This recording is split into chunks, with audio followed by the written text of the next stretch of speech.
नमस्कार विद्यार्थी मित्रांनो, मी असिस्टंट प्रोफेसर रमेश गुरुपडे तुम्हा सर्वांचं आजच्या चालू घडामोडीच्या सेशनमध्ये पुनश्च एकदा स्वागत करतो। आणि आजचे जे काय प्रश्न आहेत हे प्रश्न आपण बघणार आहोत। त्या प्रश्नांची सुरुवात योग्य त्या मुद्द्यांनी आपण करणार आहोत। लक्षात घ्या 2025 मध्ये PATA मीडिया गोल्ड अवॉर्ड कोणत्या राज्याला मिळालाय असं म्हटलंय। आता व्यवस्थित समजून घ्या, याला आपण पॅसिफिक एशिया ट्रॅव्हल असोसिएशन असं म्हटलं जातं।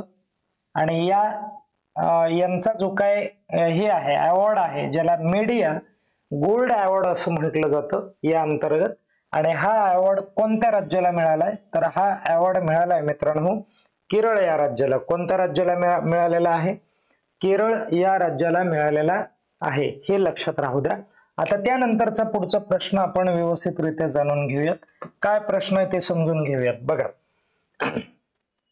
भारत व नॉर्वे हे जे दोन देश आहेत, या दोन देशांनी 2025 मध्ये कोणता संयुक्त उपक्रम सुरू केलेला आहे ते तुम्हाला सांगायचंय। आणि तो उपक्रम आहे संयुक्त म्हणजे काय तर एकत्रित चालू केलेला आहे, ज्याला आपण दोस्ती असं म्हणणार आहोत। ज्याला दिल्ली, ओस्लो, आता बघा ओस्लो नावाचं हे एक हे बघा शहर आहे एक, लक्षात राहू द्या।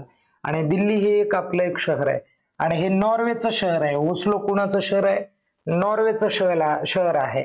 Okay, Delhi Oslo smart transport initiative असा हा इनिशिएटिव्ह आहे, ज्या माध्यमातून जे काय इलेक्ट्रिक वाहन आहेत ते 2030 पर्यंत दिल्लीमध्ये मोठ्या प्रमाणात येणार। असं म्हणजे उद्देशच तो आहे की 30 पर्यंत आपण सगळे इलेक्ट्रिक व्हेइकल दिल्लीमध्ये आणणार आहोत। म्हणजे थोडक्यात दिल्ली या राजधानीला ते कसं बनवणार आहेत, ज्याला इलेक्ट्रिक व्हेइकल असं म्हणूयात, EV अशा पद्धतीने बनवण्याचा जो काय प्लॅन आहे किंवा इनिशिएटिव्ह आहे हा आहे। लक्षात आलं सर्वांना? आता पुढे जाऊयात आपण। 2025 मध्ये भारताचे UAE मधील नवीन राजदूत कोण? ही एक कंट्री आहे ज्याला तुम्ही युनायटेड अरब अमिरात असं म्हणता।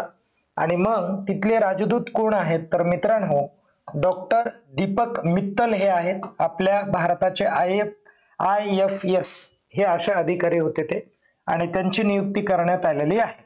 आता त्यानंतर 2025 मध्ये ग्लोबल पीस इंडेक्स हा जो आहे, ग्लोबल पीस इंडेक्स लक्षात राहू द्या, ग्लोबल पीस इंडेक्स हा जो ग्लोबल पीस इंडेक्स आहे, पीस म्हणजे ज्याला शांतता म्हणायचं आहे, असा एखादा देश कोणता आहे ज्या देशामध्ये शांतता आहे बाबा, तर या इंडेक्स मध्ये भारताचा कितवा नंबर आहे तर 115वा नंबर आहे, हे लक्षात राहू द्या। ओके, 115 क्रमांकाला आपण आहोत। आणि 1 क्रमांकाला कोण आहे माहितीये का तर आइसलँड आहे, हे पण लक्षात राहू द्या। आइसलँड हा जो देश आहे हा देश एका क्रमांकाला असणार आहे, त्याचा 1 नंबर आहे, हे पण लक्षात राहू द्या। पाकिस्तानचा किती रे बाबा हे पण तुम्हाला विचारलं जाईल। पाकिस्तानचा जो काय नंबर आहे तो आहे 144 आहे मित्रांनो। आणि रशियाचा कितवा आहे ते पण महत्वाचं आहे, तर रशियाचा जो काय नंबर आहे तो रशियाचा नंबर आहे 163। तुम्ही म्हणाल कसं काय गड्या रशियाचा नंबर असा, तर मित्रांनो आता तिथे शांतताच भंग झालेली आहे।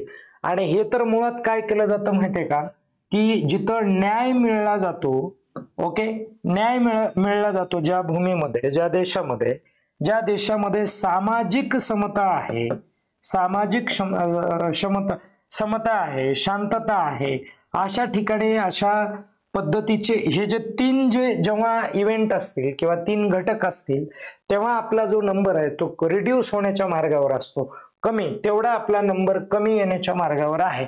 सुरक्षितता असणं खूप गरजेचं आहे।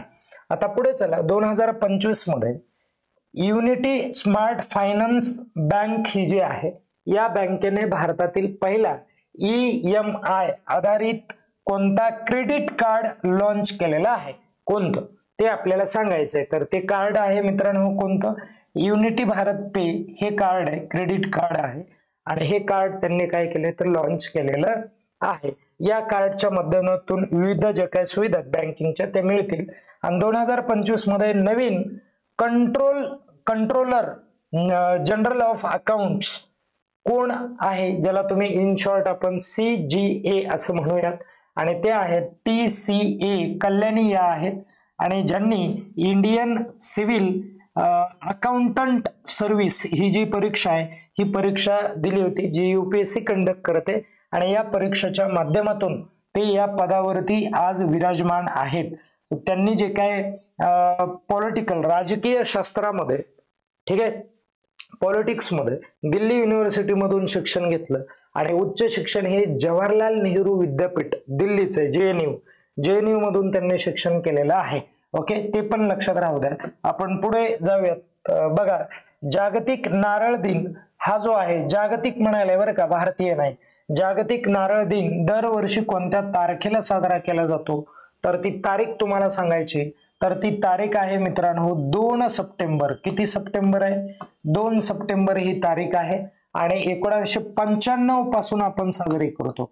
हा जो दिवस आहे हा दिवस 1995 पासून साजरा केला जातो. का साजरा केला जातो याचा जो उद्देश आहे, हा उद्देश हाच आहे की बाबा नारळ हे जे उत्पादन आहे हे शेतकऱ्यासाठी किती महत्वाचं आहे, किंवा त्याला प्रोत्साहन मिळालं पाहिजे, त्याच्यापासून वेगवेगळे जे काय उद्योग आहेत ते चालले पाहिजेत, म्हणून हा दिवस साजरा केला जातो. आणि ऑस्ट्रेलियाचा कोणता दिग्गज वेगवान गोलंदाज एक होता जो 2025 मध्ये T20 आंतरराष्ट्रीय क्रिकेट मधून ज्याने निवृत्ती घेतलेली असं सांगायचंय तुम्हाला, तर तो आहे मिचेल स्टार्क असा आहे, त्याने हे केलेलं आहे, निवृत्ती घेतलेली. आणि एक शेवटचा प्रश्न आपण बघूयात. 2025च्या BWF वर्ल्ड चॅम्पियनशिप मध्ये सत्विक सैराज, रंकी आणि चिराग शेट्टी यांनी कोणत्या प्रकारात ब्रॉन्झ पदक जिंकलेलं आहे हे तुम्हाला सांगायचं आहे. तर हे जे आहे ते पुरुष दुहेरी या स्पर्धेमध्ये जिंकलेलं आहे, हे पण तुम्हाला लक्षात ठेवायचं आहे. अशा प्रकारचे जे काय प्रश्न आहेत ते आजचे होते, त्यासाठी सर्वांनी व्यवस्थित समजून घेतलेच असतील, आणि येणारे हे प्रश्न तुम्ही चांगल्या पद्धतीने कव्हर करा. परीक्षा लवकरच येणार आहे, त्यासाठी तयारी तुमची चालू ठेवा. तत्पूर्वी स्वतःची काळजी घ्या आणि अभ्यास करत राहा. धन्यवाद.